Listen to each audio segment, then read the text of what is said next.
The Halo universe is filled with wonder, mystery, and fascinating discoveries around every corner. With so much to explore, four friends decided it was about time that they boot up their consoles and discuss this universe that has grabbed their attention since childhood. JumperScape Audio kindly welcomes you to join them in the library.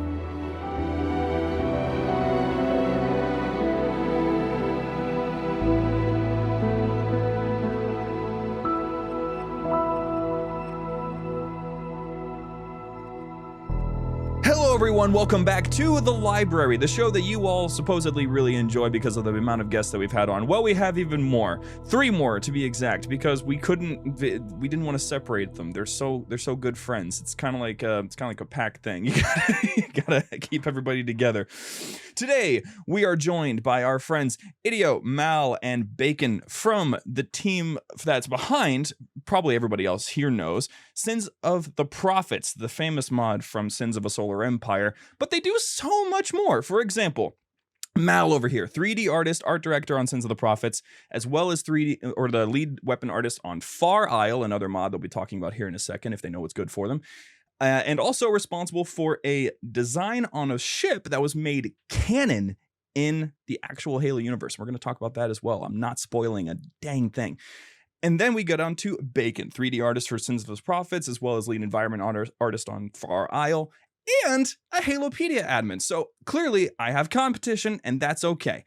And then we have our last friend here, Idio, producer on Sins of the Prophets and project lead on Far Isle, as well as Chokepoint's community manager. Chokepoint being the game team that they're actually all working together to make all sorts of different stuff. And so I'm very honored to have you all here. I'm so excited to actually get to talk about all this stuff that you guys have worked on, because I told you guys before we started off here, I've been in the back seat just kind of watching all of this stuff over the course of the last 5 years or so, way back when it was just being talked about that there was a mod being made for this sort of stuff. No idea how I found that part out, but that's just the situation I was presented with, I guess. So what I would love to do is for you guys to introduce yourselves, introduce your contributions to things, because there's so much to talk about, and I'm going to completely undersell just how much you guys have done. So if I may call names, may I call names? Yeah. All the names. Awesome. Okay. I would love to get us kicked off with Idio. If you could please introduce yourselves to our lovely folks at home. Just talk about me or what? No. Your contributions, the game, anything you're at Chokepoint. You can talk. Right. The World Economic Forum. You can talk about whatever. Oh man, don't get me started on that. Don't get us started on that. Don't do it. All right.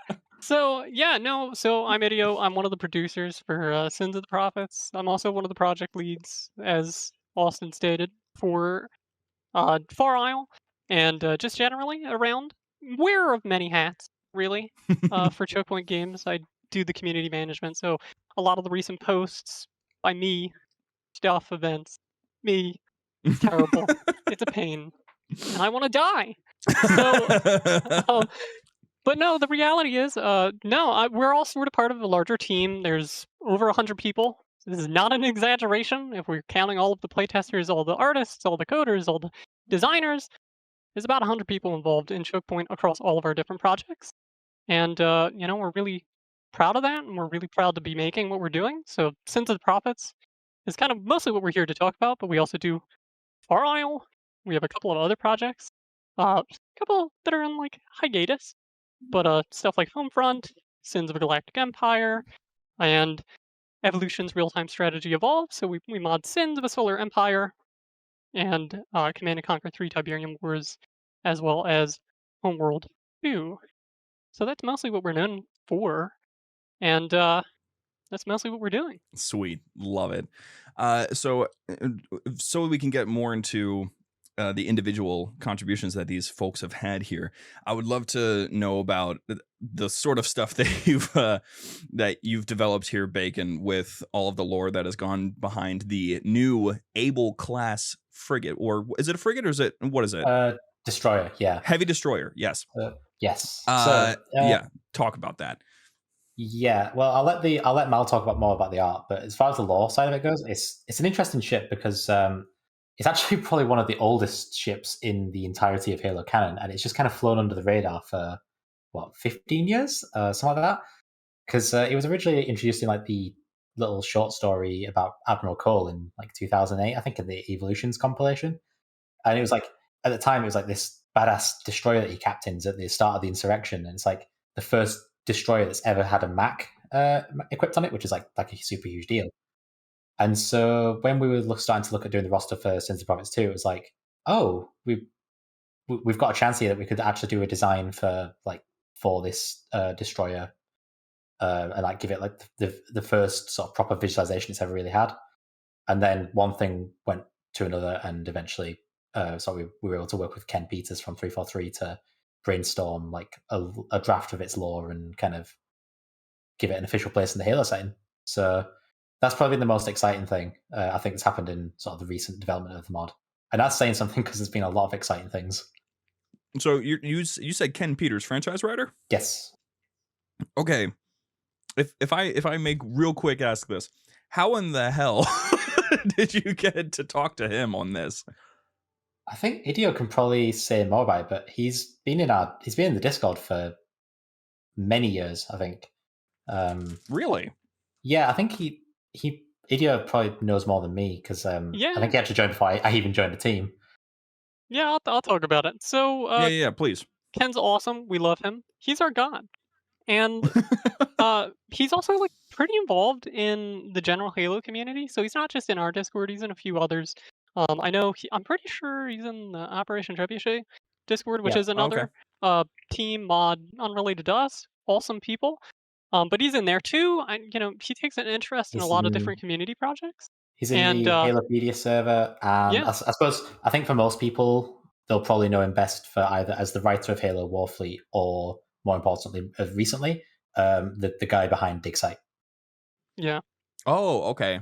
So yeah, we all know about that guy then. So he's really in tune, sort of, with the Halo community. He's had his hands in a lot of different things, and in our case, our stuff that we're working on is primarily ships, and that's really niche. And there's like one guy that knows all of the niche details from the Halo Bible. And that's Ken. And so, he's around. We can ask him questions, and maybe, sometimes he'll throw us a bone and say, "Hey, yeah, blah blah blah. This is exactly how that works." We're like, "Wow, may we worship at your altar." So I have a life-size cutout of Ken that I pray to every night before I go to bed to bring us more ship lore. Sounds about right. That's beautiful.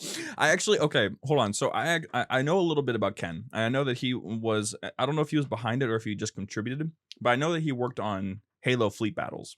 Yeah. Yes. In these conversations that you've had with him, is it ever gonna like make a resurgence? Is it ever gonna come back? I know that he wants it to come back as much as he can. I really want it to come back. We all want it to come back like really bad. I know he would definitely love it, but he said not to get our hopes up, unfortunately. Oh. Yeah. But yeah, he often mentions like how depressed he is that Fleet Battles and Crown Command both got canned. Yeah, we all grieve the loss of Spartan Games. Oh, to this day. Yeah. Well, to wrap up our lovely divulgence of information from all these different corners, Mal, your contributions with the Able class design, but not only that, ship visualizations for the freaking Halo Encyclopedia. How did that come to be? Yes.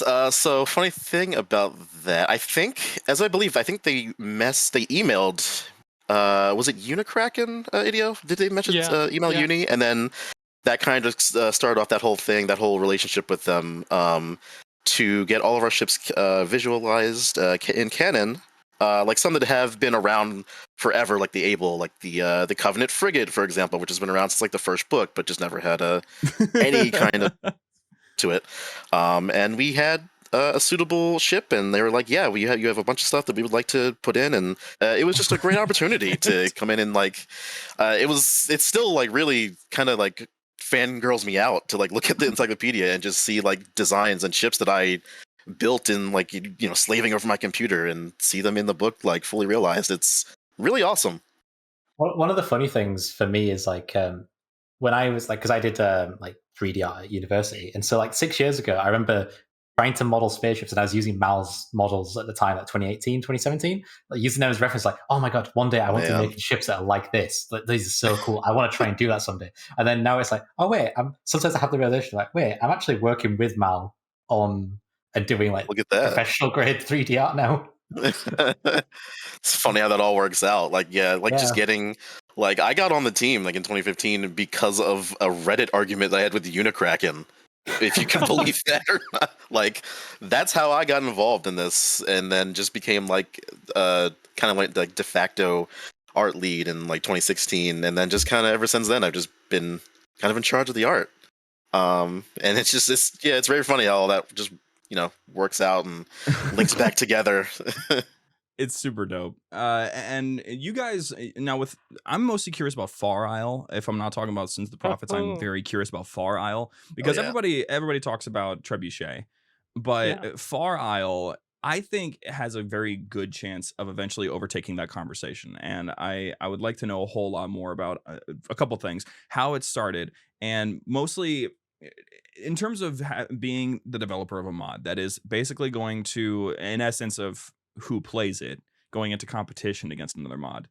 What's the thought process behind that? Are you guys talking with people from Trebuchet? Are you keeping them in mind as you're working on this, or is this just like, if it works out, it works out? Well, so first of all, there were two different teams, two different projects, and a lot of people do sort of immediately, they're like, wow, they overlap, and it's like they're competition. So our point of view is both projects are sort of designed from a different sort of philosophical design perspective that are different and don't really overlap. So Optray is a total conversion. When you're playing Operation Trebuchet, you're pretty much playing Operation Trebuchet. You're reskinning the entirety of Arma 3 with Arma, Haloized Arma assets, and the balance is built realistically to what you would expect of a Halo weapon. So the sniper rifle round, oh yeah, it goes through stuff. It kills things. It'll blow up a vehicle. You're shooting with an assault rifle. Yeah, you've got those super crazy ballistics that you would expect from a weapon built 500 years into the future. So it's a total conversion, and when you're playing it, you're sort of in that environment. And they have a ton of other stuff that we're never ever going to touch. Yeah, the Covenant, big one. Yeah, Covenant.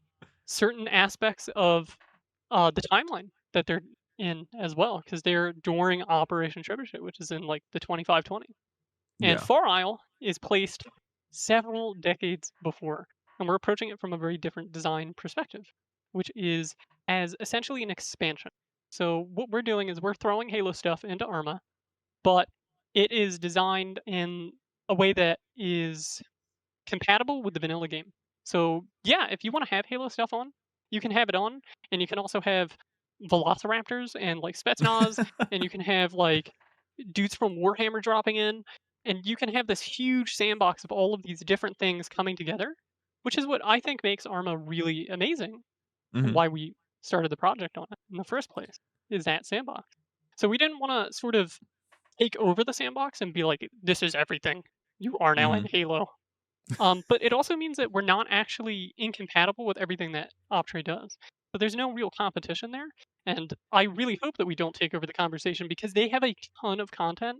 They've been around way longer, and we will never be able to catch up to them. Our assets take a very long time to make.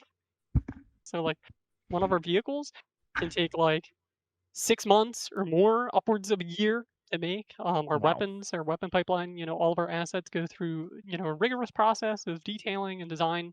How many iterations did the Pelican have? Like 7 or something? Yeah. There's a lot of We're variations, as we sort of refine our pipeline. So for sure.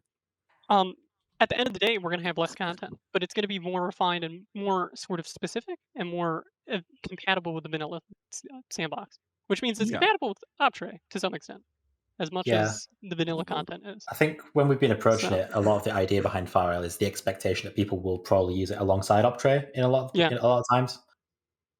Okay, that's fair.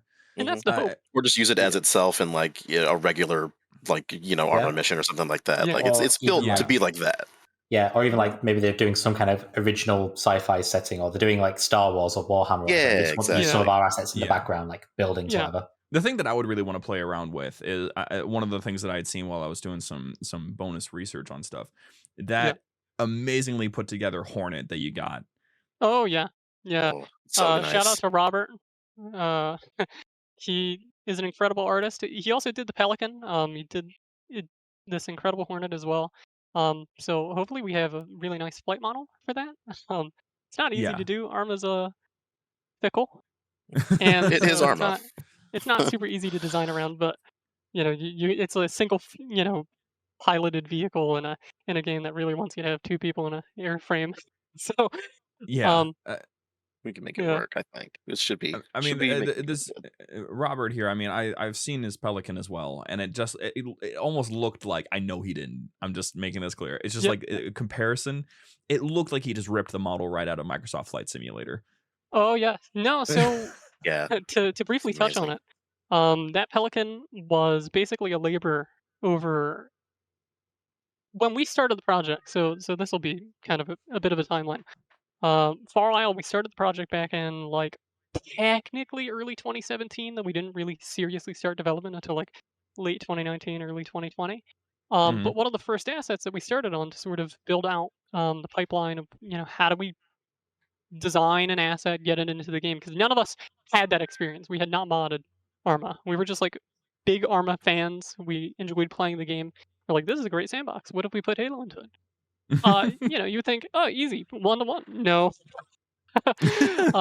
Learning their code language, all their file structure, everything else, working with 20-plus-year-old tools, it feels like it sometimes, was definitely a process to learn. And we used the Pelican as basically our first starting point. What is the most complex asset that we can make to sort of hit the ground running? We're talking, we're going to make this mesh, we're going to set up materials, we're going to go in, we're going to get a flight model of it into the game, we're going to have all these functions. What do you think of when you think of the Pelican, right? It's this big vehicle, it's VTOL, so 2 different flight modes, and it picks stuff up and it drops it, so we had to have all those functions. And so we started the project with that. And the Pelican, Bacon kind of alluded to it, went through a lot of different iteration. There's a few different versions of it. But around when Halo Infinite's first sort of in-game glimpse was given to us, I think that was like 2019. 2019, yeah. Yeah. We had the interior of the Pelican. And at that time, our Pelican was basically the H2A Pelican 1-to-1, which there is no publicly available assets of. We were working from frame by frame, like contrast shifted images of the Blur cutscenes and like the Halo Wars 2 cutscenes from Halo 2 Anniversary and Halo Wars 2.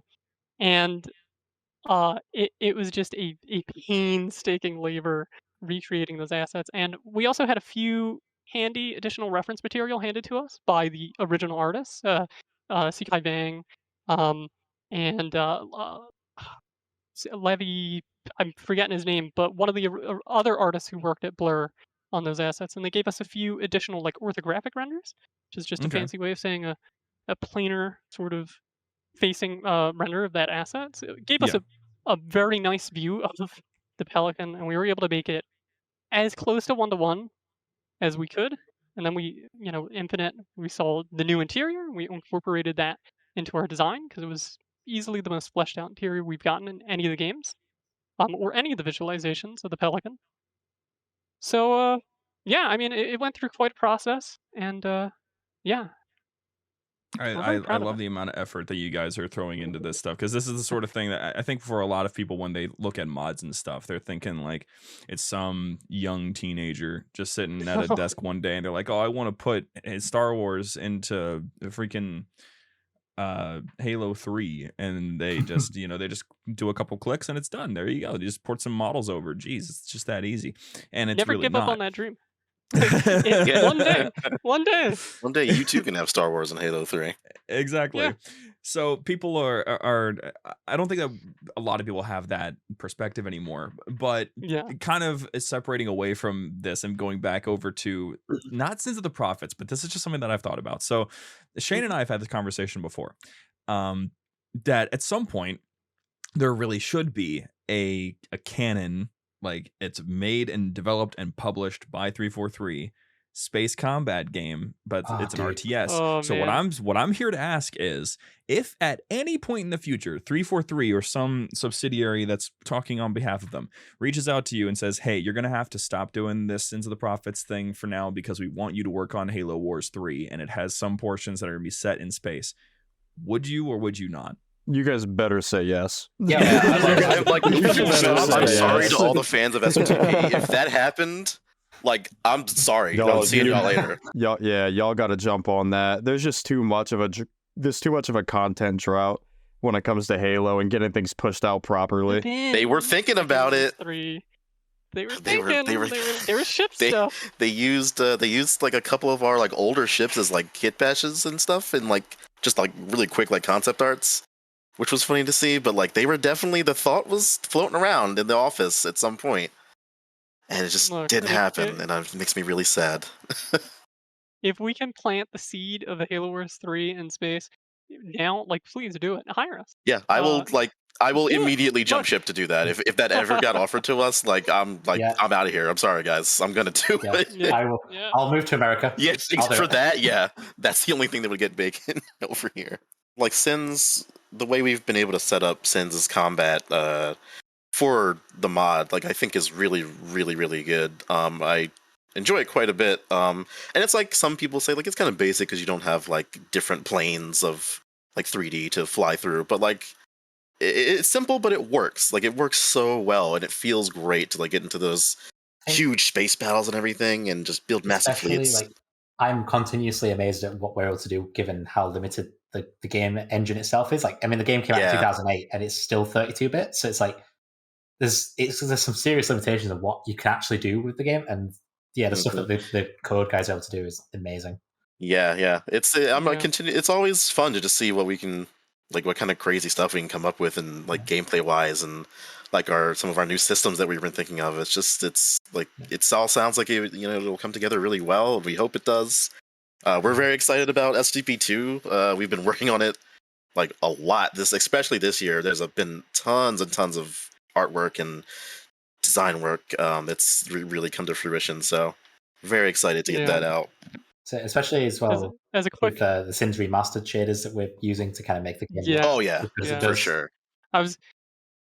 As a quick shout out, the Sins remaster team. So a totally unrelated project. They took Sins of a Solar Empire, which is a game that came out in 2008, and they totally overhauled all the shaders and they brought it to a modern standard. And literally, without them, we would not be able to do what we're doing visually with our assets right now. We have a totally industry standard like pipeline, PBR and all of this. There was a point where we crossed a threshold while they were working on these shaders, and we were implementing them sort of directly into our project because there was crossover on the team. And there was a point where, wow, if we show off screenshots of this, people aren't going to believe it's on the same game. And that was like still happens too. Yeah, that was in the beginning of that project, and it is finished and totally incorporated into SOTP2, and we are so far beyond that even now. So we constantly get, whenever we post screenshots, I'm constantly getting comments. Wow, is that a render? Is that a different game? And it's like, no. Well, people asking, hey, is this in Sins of Solar Empire Rebellion or Sins of Solar Empire 2? Yeah, and so we literally got an answer a question about that today. Like, is it for Sins 2? They're like, nah, it's Sins 1. That's so awesome. I love seeing how things cross over, because the thing is that I'm currently involved with two different fan games that are currently in development: Coral, a Halo fan game, and Downfall. Nice. Awesome. And these guys, I mean, I hear all sorts of stories of development, and that's why I love talking with guys like your team, because everyone that works on games, for the people who don't know, they are suffering, and suffering is building some of the coolest things you've ever seen. And so getting to actually hear these stories, getting people actually interested in it and knowing what's going on, that more than likely it is not the case that there are people out there that are trying to ruin your favorite games. That's the stuff that you need to hear, I think. And so having you guys on to talk about that is probably one of the best things. But even talking about the interconnectivity of the community, a couple of our concept artists came from Downfall for Far Isle and awesome. SOTP. So Look, everybody in Chokepoint, we're all interconnected to all these other different communities, all Callum these is a other god among men. projects. Oh yeah, yeah. Callum Dainty, shout out, incredible concept artist. He is at CIG working on Star Citizen. That is freaking awesome. Yeah. If any of these people that they're mentioning ever want to be on the show, we're happy to have you on. We're happy to talk about. Definitely these ask things. around. See, we have plenty more like really like cool, like interesting, like really knowledgeable people on the team. So yeah, like we definitely would be down to have some more of them on. I would absolutely love that. It's because the library, the way that we are, we love our lore, but we love the people that are behind the things that keep these conversations alive. So it's all connected in that way as well, in my opinion. Hey there, Halo fans. Don't go anywhere. We'll be back with our friends right after these messages.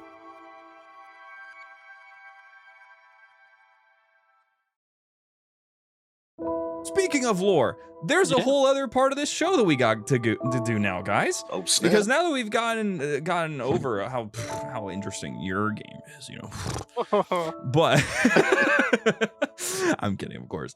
But now we get to talk about the thing that I really wanted to drag you here, because I wanted to talk about, especially since you guys you have to be at least semi or mostly knowledgeable of Halo lore to be able to make something like Sins of the Prophets. You have to be able to know at least who to go to or the stuff yourself. So I figured this would be a good topic to present to you guys, because recently me, James, and Shane sat down and watched the entirety of Halo Legends. For me, it was like my 5th time. I think for James, that was your 2nd time, was it? Yeah, sure. It's 2nd time. Yeah, I was thinking. And then Shane, I think that was his 1st time actually. That was my first time watching them all, like just watching the whole thing. Like I've seen a few, like when we were younger, Austin, you showed me the package. You showed me that one. But what else? I'm trying to see. I got the list in front of me here. What other ones did I watch? But that was the first time I watched it in its entirety. Yeah, you showed me the package and the babysitter when we were younger, but those are the only two I watched in full. Yeah. The thing is, I mean, it's just so stupid good. I mean, I should note that whenever we were sitting down together to watch this show, it was like, I mean, at first we were all like calm, just, we got introduced through Origins because it's the first one that plays when you press play on the Blu-ray, and you're just getting all of this rather.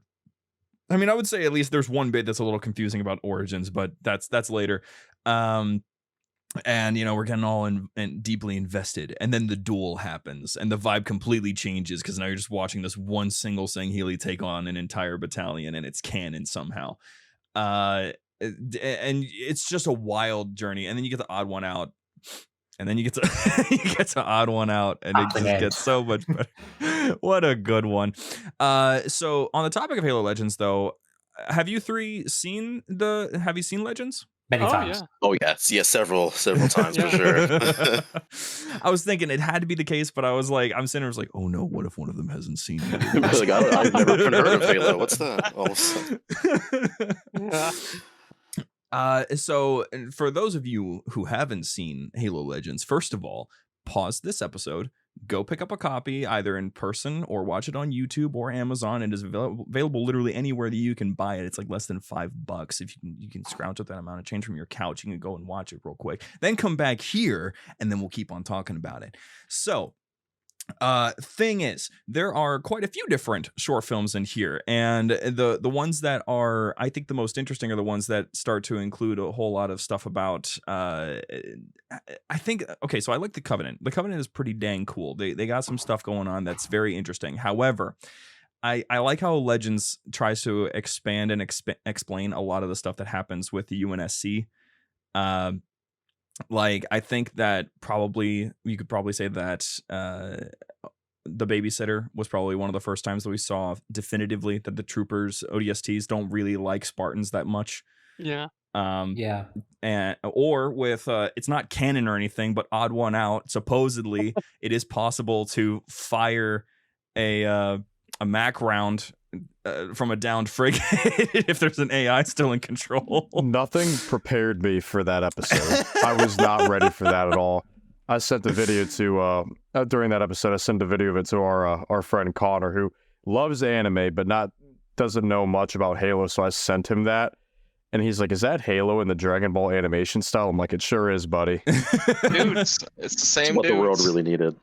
Yeah, it's beautiful. It's a gorgeous thing. Now, actually, real quick, on that note, you guys know a lot about ships. Is it actually possible to be able to fire a ship like that while it's crashed on the ground? Still, I mean, I guess if the gun is still intact. Yeah, as long as the gun is intact and it's got power. Yeah. I mean, yeah, I would say it's probably doable. Yeah, I think you'd be worried about it, just be like the capacitors blowing up while they're taking on that much charge. It's true. Like like banana out the front of the frigate, and you're like, oh. Or something like that. I guess Mama wasn't worried about that. There was a giant monkey ape thing to take down. Exactly. So, what a shot, by the way. You can't aim that thing. You have to you have to get him in the right position. What a shot. Pluton needs to be canon. Oh, it does, honestly. I genuinely think it's really cool. Bring him in. I would honestly, I was sitting here and I'm just like, I would actually take an entire TV show, like just a anime about 1337. I would not. Yeah. I would watch I every definitely episode. watch that. I know that one of the a couple of guys who do like the Halo fan fiction website. I know that one of them's done like a sort of a jokey kind of article about how like that 1337 is actually an in-universe cartoon for kids that the UNSC that's so funny. I just think that's such a cool idea. I'd love for them to do that officially. Yeah, that's amazing. I never heard about that. That's a great idea. I would That love actually that. that pairs really well with another theory that we've talked about on the show before. I don't know if it was on Library or Terminals, but there was one time that we had heard this theory so awesome that I actually 100% subscribed to it, that the Halo game franchise is canon, and that the games are developed by a studio in Oni as a way to use it as like propaganda material for the UNSC. Well, I mean, That it's true has for Reach. more, that has more basis than you'd expect. It's true. The Halo Reach limited edition copies, they come with like a little booklet and the standard limited edition gubbins. And one of the things that it comes with is like a little note that says like, oh, this is a package being transferred from the remains of Castle Base to this Museum of Humanity. And it's like, it's the same Museum of Humanity that was actually in the Halo 3 Believe adverts as well. And it's like, this disc has like an interactive simulation of recreating the events of Fall of Reach. So technically, Halo Reach is canon within the setting. Yeah. Yeah, at least the way that they're telling, it's like that's what they tell to the public about how it went down, Yeah. We had these super heroic Spartans. And Noble Six was in that cave to this day, or all that kind of stuff. They all sacrificed, which Oni totally would do. Yeah, they would. They would 100%. definitely do it. It's kind of, you know what, Halo 5, people complain about the campaign. It was just Oni trying to defame the chief. It's a psyop. Yeah, exactly. It's one big psyop. It's an Oni attack on the chief. Exactly. It's like when Ubisoft is like, hey, listen, the game's not buggy. It's the Animus that's buggy. Oh my god. Yeah. They made them. It's kind of the same thing because like in universe, like all of like the AC games are like, well, not all of them, but like all of the new ones are like technically like in universe, like a thing. So it's like, well, there's precedence there. They could do it. There's also the Spartan Assault and Spartan Strike games, like the little tablet phone game things. It's like, I those forgot are all set about those. in universe in the UNSC tactical simulator as well. So it's like, I want those games. I want them so bad to come back. I freaking okay. So I played through Assault and I'm almost done with Strike, but I played through Assault, got it 100% and everything. Yeah. And first of all, I never understood why they took out the co-op play in Strike. It made no sense to me. But it's just like I don't know. I think it's just been so long since we've had something that was just a spin-off. I'm itching for something that's not a first-person shooter in the Halo franchise. That's what we talk about. That is like common sentiment on our team. Is like Halo really could branch out. It could do so well with just branching out into more things like Halo Legends or like just spin-off games that are about like, I don't know, Spartan 3s or the ODSTs. Do like a tactical shooter. Do any like other genres like XCOM. Give me a Halo Tactics, like Gears Tactics. There was that period where they were doing that, 2009 to like 2012ish. There were all these different stories, all these different animations and shows and movies, and they had this multimedia franchise that they were seriously building up. And then bam, we hit the Xbox One era, and it's like they were planning the TV show for a million years. And it's like, and then in between that period of time, we had like no multimedia material other than the book and some of Yeah. the comic. It's like, wow, please branch out and Yeah, tell I don't us know what other happened. Like, stories. I'm very curious about that story just because, like, 343 is behind all of that stuff beforehand. Like, they've Yeah. been with Halo since, I think, like 2009, is it? I think it's when 2007. they actually, Yeah. 2007. Yeah. Sorry, if you hear me talking, there's something in my mouth. I found a spare bag of trolley worms. Oh my gosh. Oh, that's Or very trolley fair. worms, whatever they Yeah. are. Yeah. Fair And enough. and they still have the Halo branding on them, so like I had to. Oh, you got to do it. Oh, it's only appropriate. Inexcusable if you didn't. Exactly. Honestly, I would be disappointed. So, like 343, something has to be going on for that to completely change, because I was very much interested in all the stuff they were doing when they were like, hey, our first project at the gate is going to be Legends and Waypoint, Yeah. and we're going to make that freaking amazing, and then we're just going to only do books and games from this point forward. So, but why? And then they had I would love Legends too. Like, well, that's so bad. The one from that era that I always think about and go back to is Halo Evolutions, both the 2 short story compilations, but also the motion comic adaptations they did. Like, yes. which were responsible for giving us the best ship in the series, the Halberd class destroyer. Yeah. Part of the Midlothian. Come on. Yeah. Amazing ship name, by the way. Yeah. Oh yeah, I've. It's funny they bring up the evolutions. I think it's a joke by this point that I'm the only person that's ever seen Mona Lisa. Oh, I love so that good. There's a Dead Space animation. That's what I'm saying. It was like, okay, we've talked about game spin-offs before, me and James and Shane many times.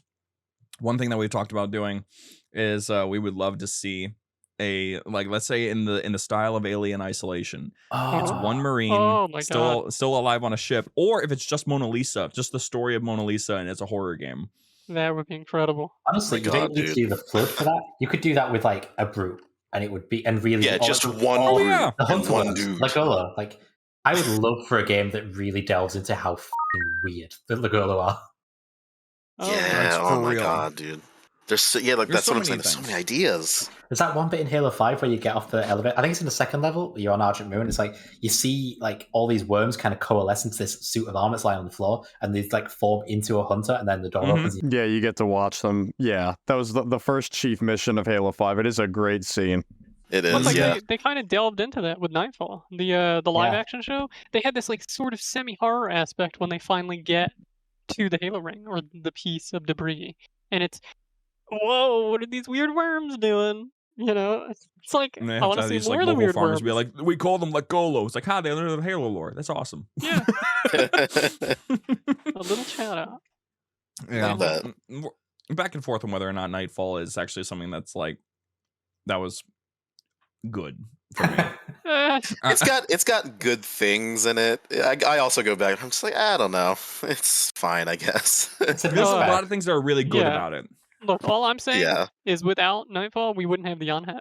All right? What would we do without the Yonhet? That's very true. That's very true. He's right. The most important species in Halo, the Yonhet Trade Federation, minor faction of Sins too.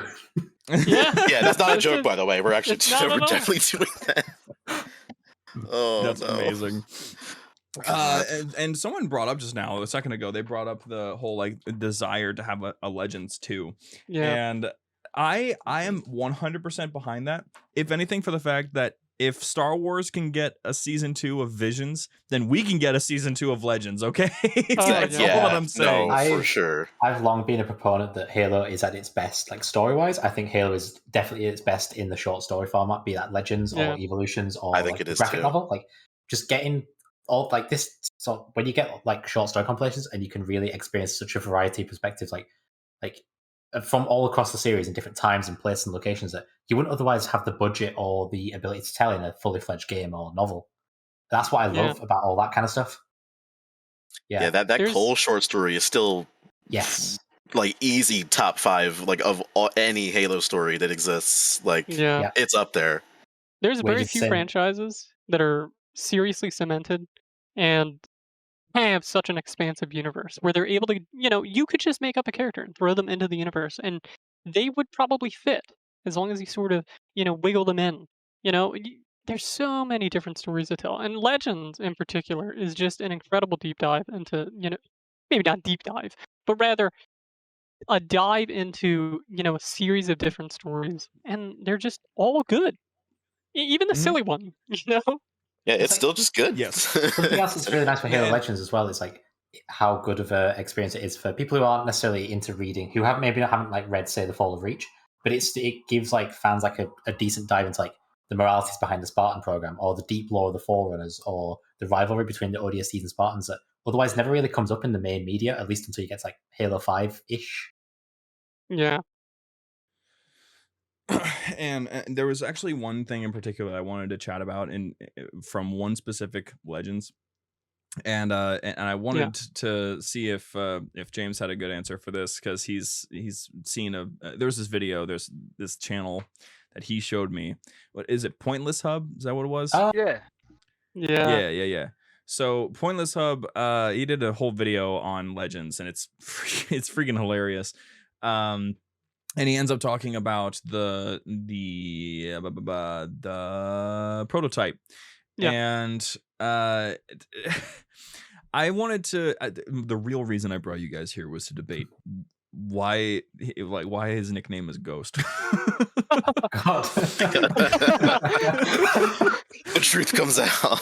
I think before the show, me and Idio in a voice chat to talk about Halo Yeah. Legends, and I brought up like the edgy nickname. Yeah. Look, They say his name is Ghost for like 7 different reasons. Like they act like he was given the name, then he's like, "That's why I call myself a ghost," and then like it just doesn't make sense.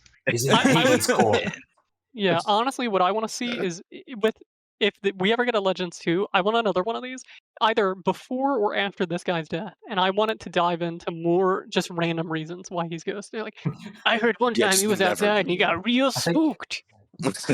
I would really love if when he was a kid, he dressed up as for Halloween. I would love if they leaned into it and they were just like, everyone had a different reason as to why his name was Ghost. I just need no one one like, actually knows. I just need one that's like in the same style, about the same mech suit, but it's Sergeant Johnson in that mech suit from Halo Wars 2, and you just go That'd be full, hilarious. full cheese with it. Sergeant Johnson 37 versus Johnson and his mech. I wonder.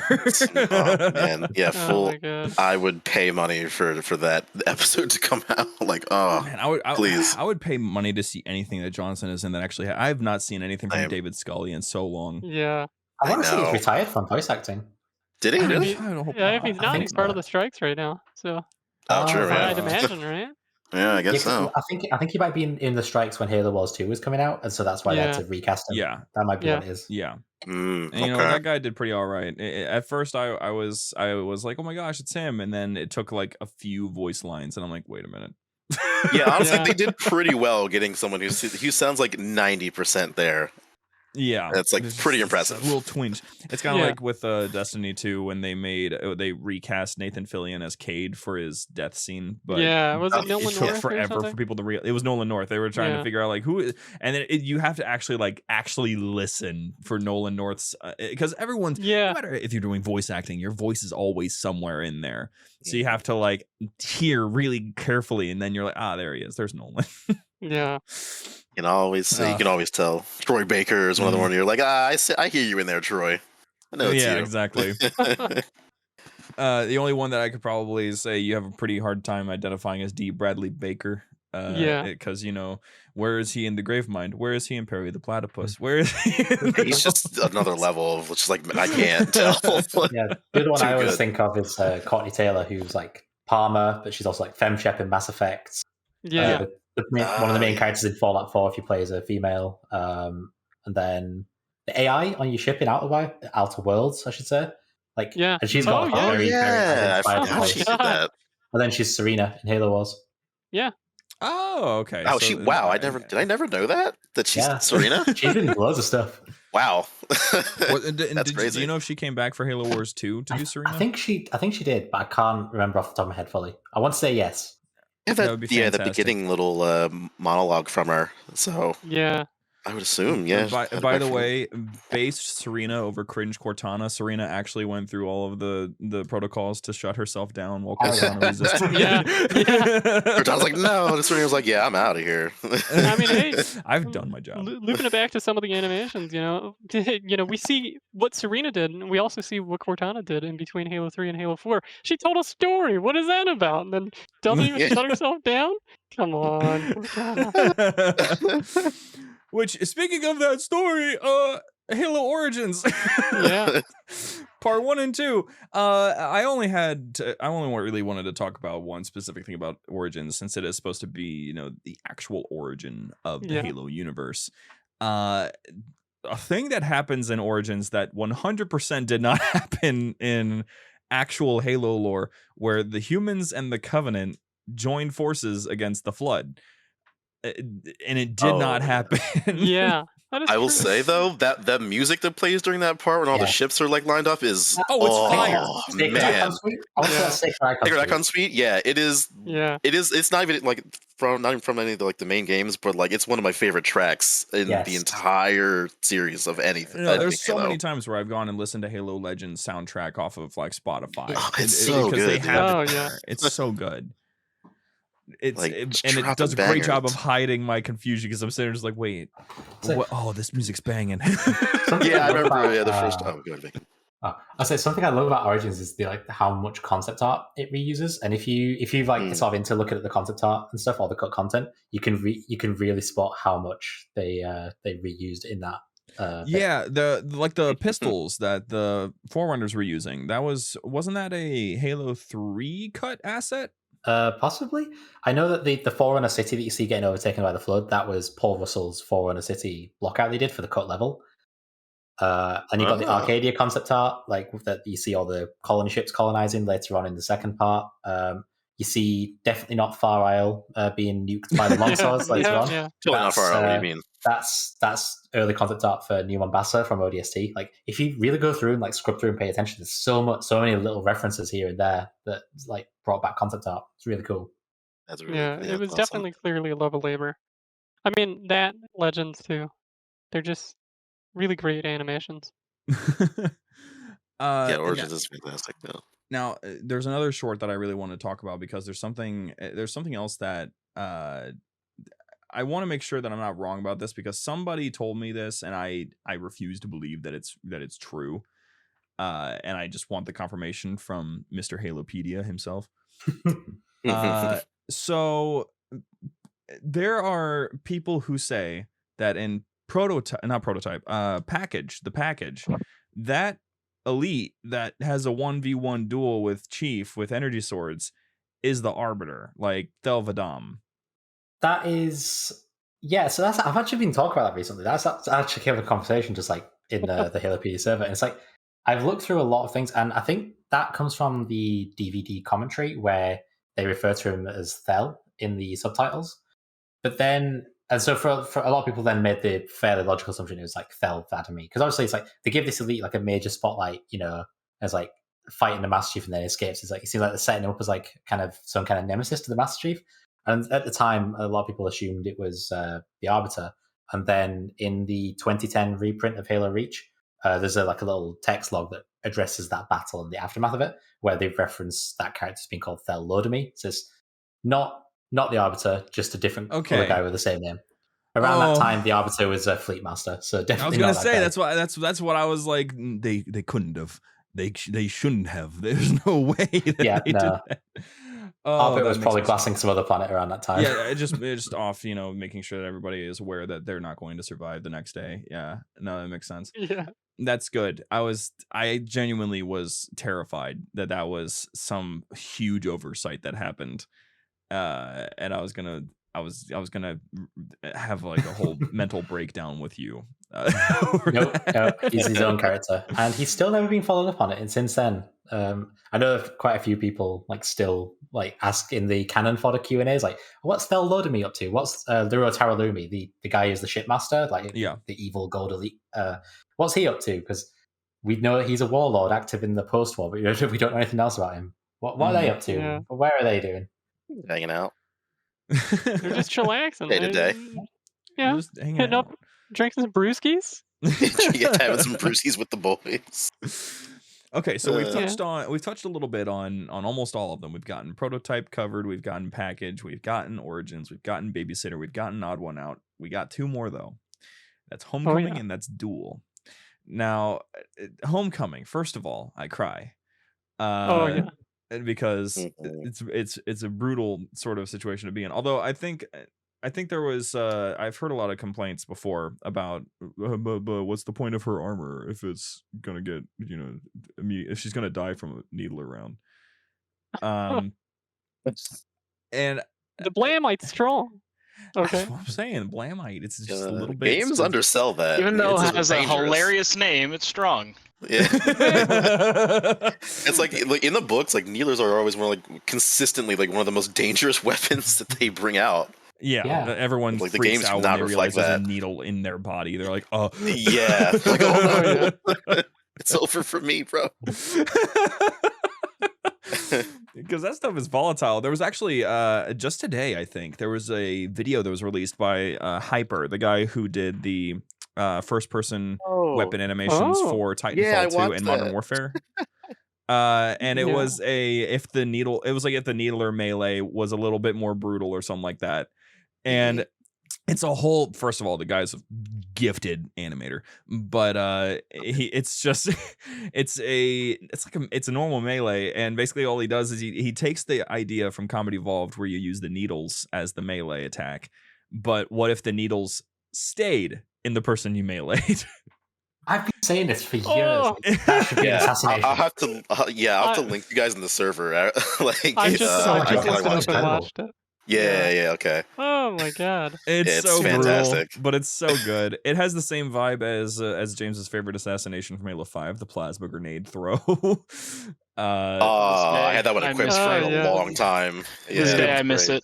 Me too, dude. Because here's the thing is with assassinations, man. Aside from the fact that they were removed, we're not going to talk about that because I've only got so much time on this show. But assassinations that incorporate some sort of other element, like the reason why I like playing Watch Dogs Legion is because if you play a dude if you can find an AI who knows gun kata or something like that, and you have them do takedown animations, they will shoot their gun during the animation. Yeah, you have one less round, but it looked awesome. And I was all over the place. I always wanted one for the gravity hammer where you use like the back of the blade to kind of like that would be great. Kill someone. Yeah, I love contextualized animations when they did them in 5. And then give us a flag animations and stuff. Yeah, the brute from ODST whacking. What was it, Romeo? Yeah, it was Romeo. Oh my god! Yeah. The hammer's all out. Yeah, it was the only time I think we've ever seen a brute in a game actually use just the blade. Which, what a dick, by the way. I know. I still love that they canonized that brute as as one of the guys from the Halo 2 Conversations from the Universe book. I still think that's such a cool idea. Oh my god! I didn't even know about that. That is a deep lore. That's a deep cut. Wow. They mentioned at one point like a brute captain called Bractanus who's on Reach. And then he basically between games he gets promoted to chieftain, and then he's in ODST, and he's the chieftain that nearly kills Romeo. I guess that was short-lived. Just take down time to shine. The 4 random dudes. Yeah, what a guy, Bractanus. And so now that we've gotten that covered, we only have one more to talk about. The one that is sometimes the hardest to see, the duel. Oh, you mean the Kurosawa reference film? Oh my god! Listen, it's a fantastic. I think it on some parts it looks absolutely gorgeous. On other parts, what? Like, what's happening? Straight up, just what am I looking at? Is there a thing going on the screen? I don't know. Is that the thing I always remember from the duel is how they have like the female elites that show up, and they just have like normal human mouths and flat. Yeah, they look fucking scary, dude. I thought like they're scary looking. They're fucking horrifying. I see that in my nightmares to this day. First time I watched that, I was like, oh god. They're definitely uncanny. Here's the thing. Can you prove that Rhea is in fact a Sangheili and she's not a Yonhet? Oh no! Hold on, bro. No, hold on. Don't do this to me. Don't make that evil real. Don't make me think about that. If that's the case, then I feel nothing for her death now. How dare you say those words to me in that order? Shane at Oh one my point, God. Shane did one of the funniest comparisons I've ever seen in my entire fucking life. It was God damn it! I know where you're going with this. Have you guys happened to see the hit film performed by Johnny Depp himself, Rango? Yeah. Oh my god. yeah. Oh no! Do you I know this is remember? going Do you remember immediately.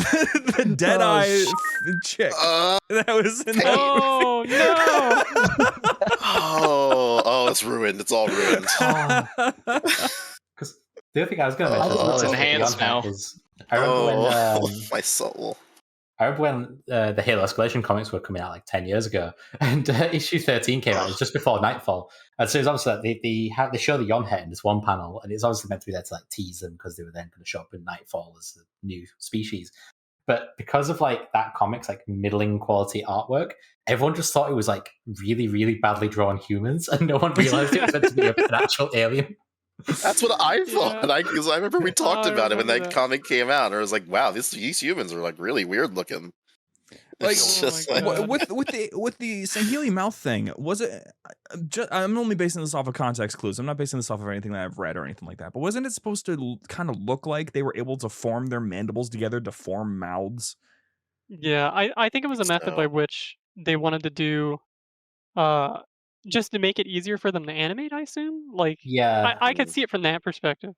Yeah, I suppose. Well, if they just want to make you more sympathetic for that character, therefore to humanize her, Yeah. I can see what they Yeah. were going for. But Yeah. it's a really bad idea. because like he forms Yeah. why do I forget the guy's name every single time? Fall. When Fall Yes. is talking, he's got the weird human mouth thing going on, but then when he Yeah. screams when she's dead, all of a sudden there's the split lip. You know, it's all over the place. oh, that's right. Yeah. I don't know if it was supposed to be some type of like, maybe reference to very traditional like Japanese culture, like a very proper sitting posture, and maybe constraining your facial animation to blah blah blah. I don't know. I have no idea. Possible. I'm sure they had. Yeah, I'm sure they had like several reasons to why. Yeah. It just does look a little Yeah. weird. All Yeah. that said, Hacker, the bad guy elite in that story, Yeah. he's f***ing cool. Oh, he's What a dope. bad- Oh yeah, he's He's a great. badass. They should I mean, release that armor in one of the games or Yes. something. Oh yeah. I would, I'll take some of his stuff thrown into a Yoroi core. I won't care. Oh, I'll make that's a that. fantastic idea. Now we 343, have you something to listening? pitch to 343. Yeah. Saying Healy Get Core snitching. when? I'll buy it Oh, for money. I'm mad. I'm I actually will genuinely. pay a lot of money. I'm actually Several money. upset, genuinely upset that the Yoroi core is supposed to be like. Listen, I'm not saying that like it can't be done this way, but it's just when I'm talking about Haloizing things, making things actually Halo-esque. When they're like, yeah, the Yoroi armor core, they just there's some modern 2500 samurai, which but we have some samurai here who have worked alongside our scientists and they developed this new armor core for us for the Spartans because that's something that we decided to do. Why couldn't it have been just we have established this new truce with the Sangheili, and we had some Sangheili join us to develop some new armor that follows their traditions as a sign of some form of respect or of this truce. Doesn't that not sound a little bit more Halo? especially because they already kind of did that. They kind of did. Have you seen because you know how with the fractures they do those like little short story shard things they call them? I did see the shard, yeah. Yeah, so I've not been able to read it in full yet because I've been really busy this week. But sure, to my understanding, is like they've actually canonized it that the Yoroi stuff is actually like being like essentially in universe. It's a story being told by like Sangheili to someone else. There's like, and it's kind of like a bit of a in universe fictionalized retelling because they did do a recreation of the black and white shot of like Fal and Hacker like facing off. I saw that. That was a gorgeous shot. So I think they've actually they have sort of contextualized it as like a story being told in universe where it's like Spartans, which is kind of cool. I like that. I think it's okay. cool. So it would mix in with that armor from Halo 5 too. Yeah. So what they can? Yeah, go on. Oh, I was done. Yeah, you're talking about the Helios Scroll. Yeah, but have they contextualized the story as like it's an elite telling a story about fighting Spartans? They're like they're crazy warriors and they look like samurai because that's what our stuff looks like. I mean, I'm okay with that. That's cool. brings a lot of peace to that's my very mind. cool. I'm cool for that. That's thank you, Mr. Halopedia. I'll call you Mr. Pedia for short, like the drink Pedialyte. I can't say too much more about it because I've not had a chance to do like a full read through yet of it. But yeah, there was a cool bit of artwork in that short story where it's like a green Sankili, like the green phantoms from Halo 3, which I think is really cool. It's pretty dope.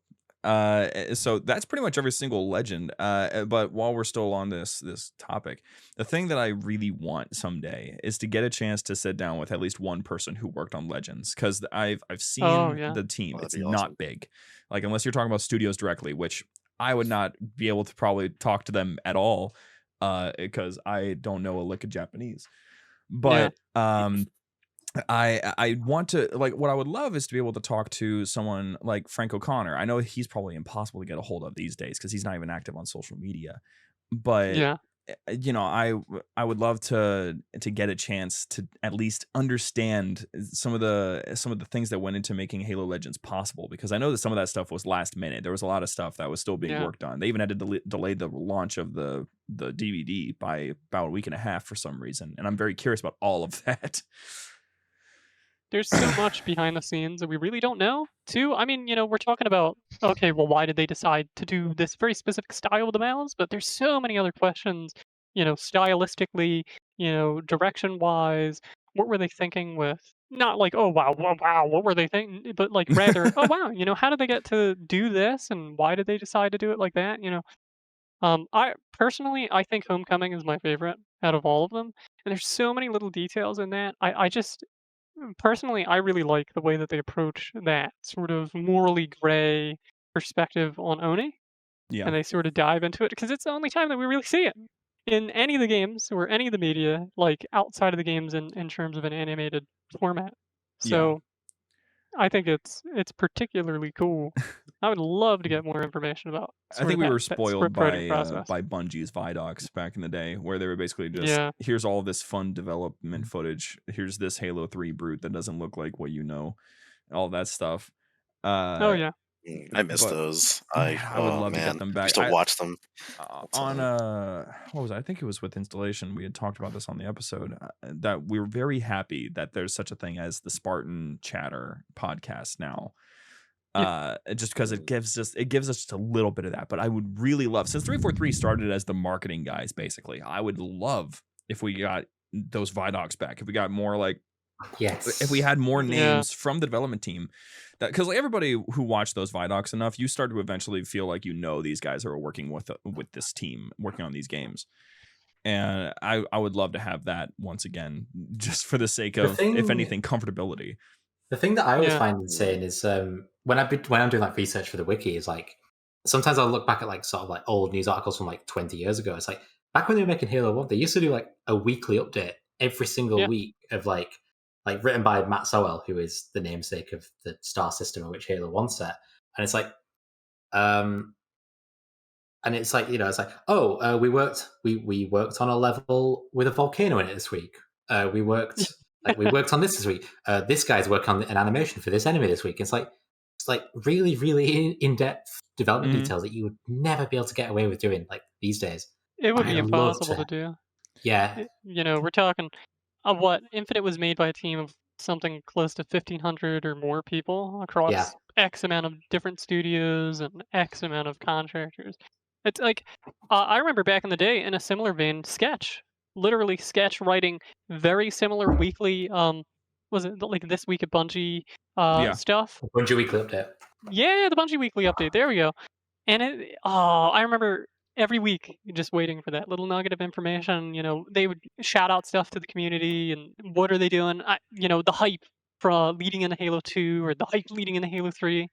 Like, there was... I just remember like the like when the studio got hate mail, they just make fun of it in the in the posts, which again you wouldn't be able to do these days. No, not nearly. As they would not take it as lightheartedly, for sure. Well, since Ideo already answered the question that I had, I'll just do a little hop skip over to everybody else here. From Halo Legends, we have Prototype, the package, the Duel, Homecoming, Origins Part 1 and 2, the babysitter, and odd one out. I need everybody's favorites, and I'm going to start with Bacon here. Ooh, I'm sort of torn between Prototype and Babysitter. I think the Prototype just appeals to my love of just like military science fiction. Of just it's cool dude shooting guns at alien bugs. Like it appeals to the inner Starship Troopers fan. Yeah. And some of like the animations, like there's like scenes where it's like the missiles are flying and try to hit a banshee and stuff. That stuff's really, really cool. So dope. Yeah, and then, but I think as far as the actual story goes, I think it's definitely Babysitter. Okay, sick. Good choices. James, how about you?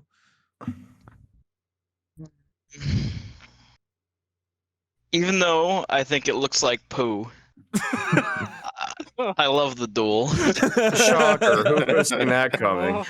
But it's probably competing closely with the babysitter. I'm almost half expecting that everybody is going to go. I mean, I like the babysitter. It's a toss up. Mal, how about you? Yeah, not to continue the trend here, but mine was also between like Babysitter and Prototype, just because I think me and Bacon have very similar vibes on like that, just big robot, just killing everything, and it's so well animated too, and like, you know, despite all the edgy, like, oh, my name's Ghost, like it's, you know, it's the at the heart of the story is like very nice. And then like Babysitter, I just love seeing ODSTs and Spartans as like a dynamic, like working together in the field. And it's also like the animation's really nice, and like just Cal is amazing. I wish they didn't kill her so she could be in the series more, because I really like her as a character, and that's really it's just an interesting one. Mm-hmm. And I think Babysitter. Yeah. And Shane, sorry. You're all fine. I would probably say it's between the package or the babysitter. The babysitter, I like the dynamic between the ODSTs and the Spartans, and how at the end they get more of the ODSTs kind of get more of a mutual respect. At least that group of ODSTs do. Yeah. And then the package, it's something about the animation, and don't get me started on the depiction of Halsey in that animation. I'll keep the rest of my remarks to myself, but yeah, the depiction of Halsey, and then I also like the how like it kind of transitions into like a first person, kind of like how you'd view the game. Yeah. In that animation, it shows where they're going through the carrier, and it shows like I forget, it might have been, I don't think it was Chief. But it showed like ammo, grenades, like literally your HUD, like what your HUD would look like in a Halo game inside that animation. So it's like, oh, so it's not just, we're not seeing that just because we're in the game, but that's like what Spartans would see in their visor while they're on a mission. Yep. It's super cool. That was my favorite when I was a kid, but that was just because Spartan kill. Yay. I do have a funny thing to mention about Cal from the Babysitter, which is so because they featured the forest map in Halo Infinite recently, that is on the planet that they go to in the Babysitter. The most recent intel drop is like Halsey ruminating on the fact, like, oh, in the 2 decades we've been at war with the Covenant, we've only lost a handful of Spartans. You know, we've actually got pretty good success rates with them, really. And then it's like, it's just really funny because then it's like, but then later on in that intel drop, she's like, oh, but you know, we can't go and investigate High-End anymore because the Battle of Myrmidon's underway and we don't have the resources to spare. And then it's like literally probably days or weeks later, the Spartan to Sheila is killed in battle defending Halsey in the Battle of Myrmidon. And then like a week or two after that, the package episode of Halo Legends happens, and then 2 more Spartans are killed trying to retrieve Halsey after she gets captured by the Covenant. Maybe don't speak things out loud, Halsey. Halsey gets captured and takes like half the Spartan program with her. They're like, oh my god. Manifesting mad dead Spartan energy right now. Every time she gets captured, it's like, oh, we're going to lose another 3. All right. It's really good. Halsey's like, it's really good that there isn't a giant doomsday device in the universe anywhere. That'd be pretty bad, wouldn't it? Halsey. Halsey is the reason. I'm not going to explain anything else. She's just the reason. For what? Yes. There's even the thing in Halsey's journal where it's like that pictures taken by a telescope near Mars. It's like a little like a nebula. It's it looks like a vaguely like high chariot. It's just circle a new threat. And it's like, for God's sake, Halsey, stop saying Oh things. no, Halsey brought it all on. It's all her fault. Halsey 1 week before Reach. Man, I really love this planet. It's quite nice. It would be really a glad shame it's if not on something bad would fire. happen. It's good thing this is in the inner colonies. I haven't found anyone in the inner colonies yet. Yeah. I wonder what the Pillar of Bones is. I feel so safe rushing under the over weight to of these Lake. awful defense guns. Yeah. Anyone asks her anything about Chief, she's like, I have no opinion on that. I refuse to say anything. Well, I think that for me, my absolute favorite. I'm not trying to rip anybody off here. Prototype. I love Prototype for a lot of reasons, and Babysitter is the runner-up. I think for me, the reason why I like Babysitter more than any other aside from Prototype is likely because of just the fact that I know, at least I'm fairly, you can tell me if I'm wrong, Mr. Pedia, but Mr. Dutch is in there. Yes. Yeah, Yes, he and is. I freaking love Dutch, so anything that he's in is an automatic A. and it's kind of funny because he's the of all the ODSTs in that shot, he's the blonde one, and so he's like the one ODST who looks almost nothing like his appearance in the actual game. Yeah. Dutch had a style change up in the time since then. That's all. Yeah. He's- I he do just got appreciate some- that inclusion, though. Yeah, you just got some. He's got some. What is this? Some hair dye? Just Yeah, he's in his blonde era. You know, he's Yeah. trying it out. The other fun like callback that Babysitter has just on the subject as well is so there's the ODST DLC for Halo Wars 2, Yes. Spearbreaker. Yep. There's a guy who's got the stanchion sniper rifle, and there's a bit mentioned in like one of the canon fodders about that team. Oh, please Where tell it's me like- you're about to say what I think you're going to say. And it's like the Spirit of Fire have found combat records of the Operation on Haiyan in the Babysitter and have like studied the kill shot that O'Brien made with his sniper rifle to kill the Prophet. And so in the War on the Ark, Lieutenant Sparks, or I think he's Lieutenant, he actually does like a kill shot like on a brute captain inspired by the kill shot that O'Brien takes in the Babysitter. Oh, thank you. That's freaking awesome. Cool. I mean, Love it is the a idea of legendary O'Brien being shot. Legendary. I mean, like that dude. What a shot for real, though. Yeah. Yeah, I mean, he did great. he did a freaking slide cancel before hitting that. Yeah. Yeah, he did like a Call of Duty style like run slide no scope. Exactly. What a shot. But nevertheless, that's going to have to wrap up the conversation for today. I thank you guys again for being here because this conversation has been wonderful and exactly what I expected from guys who are obviously interacting with lore quite a bit in order to make some serious things happen. Is there anything that we can look forward to soon with Sins of the Prophets or any of the other projects that you're working on? Well, hopefully we have a release sometime in the next year. We're hoping Yeah. beginning of the year. SOTP2. We have some other projects too. Evolutions made by basically a one-man team. Tim Schulten, yeah, a great guy. He's hopefully theoretically finishing up Evolutions, a project that's been in dev for a million years, and I know a lot of people have been waiting to hear more about that. But hopefully we'll have more soon. Maybe bringing on playtesters soon.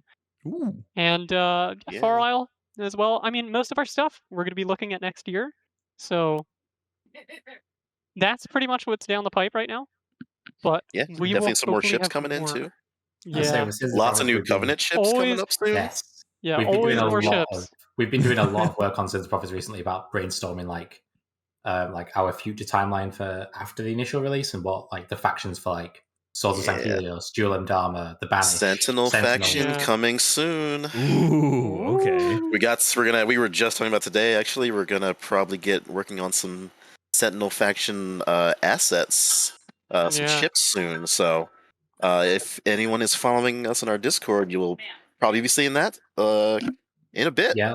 Won't be too long. Yeah. We're usually posting stuff like leaks in the bridge channel. So Yeah. And if you Perfect. like spaceships, if you like Halo things, come join our Discord. These worlds have collided. Come hang out. Yeah, our worlds are colliding. It's a crossover event. The Chokepoint Cinematic Universe. Oh God. Well, thank you so much again for being here, guys, and to you, the viewer. This is all about you now. You better focus up. So, not only is there a Discord that you could join with them, which, by the way, do you want to say the name of your Discord so then you can actually like join it? Yeah, it's just a Chokepoint Games. You can find us in the server Discovery. Also, we have it linked on all of our social media: Twitter, Instagram, Facebook, wherever you can find us. There's a link to our Discord. Perfect. And it is where we post everything. Good. Yep, So yes, come hang do out. that. Go hang out with them. But if you don't want to hang out with them, or if you want to hang out with them and more, there's another Discord you could join. That's discord.gg/JumperScape. That's us. That's the guys that are currently in the, proverbial room with these guys right now. That's where a lot of the other conversations is going to be happening. We have a lot of our other guests that have been on the show hanging out in here with us, so it would be great to have you guys along.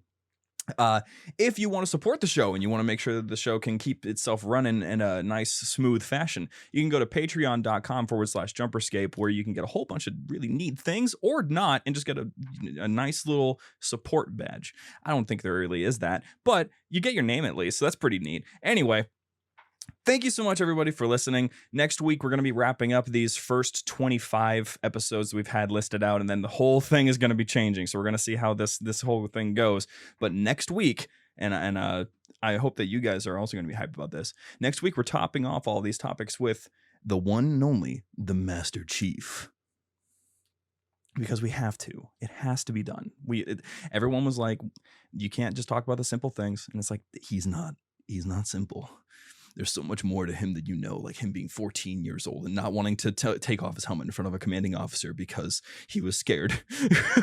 We very much appreciate your support. Thank you again to Sins of the Prophets and Chokepoint Games guys in here for joining us and talking about all sorts of fun stuff with Halo. We always enjoy trying to make Halo less of an event for people, since Halo is right now people aren't being very kind to one another. So thank you for setting a much better example for talking about Halo in a much better way. Yeah, of course. All right, everyone. We will see all of you next week for the Master Chief. Hey, thanks for having us. Yeah, thanks for having us for on. being here, guys.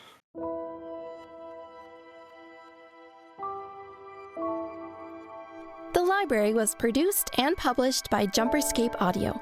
Funding was provided by our fantastic patrons on Patreon. If you enjoy the show and wish to support JumperScape's future projects or get some sweet benefits, join our Patreon at patreon.com/JumperScape or become part of this truly special community at discord.gg/JumperScape. Thank you for your listenership, and we hope you enjoyed.